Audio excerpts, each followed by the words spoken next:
Hello guys, welcome to the Best Online Tutorials channel. In this video I'm showing you how to hide your IP address in Chrome settings. So guys, you actually cannot natively hide your IP address directly through Chrome's standard settings menus. So Chrome is a web browser, not a network routing tool. So while its settings can block cookies or location tracking, your actual public IP address remains visible to every website you visit. So to actually hide your IP address or change it, you need to route your traffic through an external server using one of the following methods. So the very first one is just, so as you can see, I'm using this one, I'm using the WinScribe, this is a VPN. So you can just go ahead and search for it in the in the Chrome Web Store.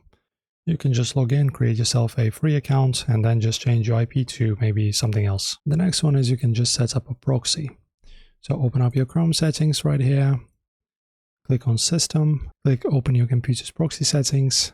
As you can see, in my case, it's blocked because I use a VPN. And in there, you can just toggle the button on for Use a proxy server, enter your proxy's IP address and port, and click Save. So these are the only two ways, guys. Enjoy. If this helped you out to stay safe, make sure to like and subscribe.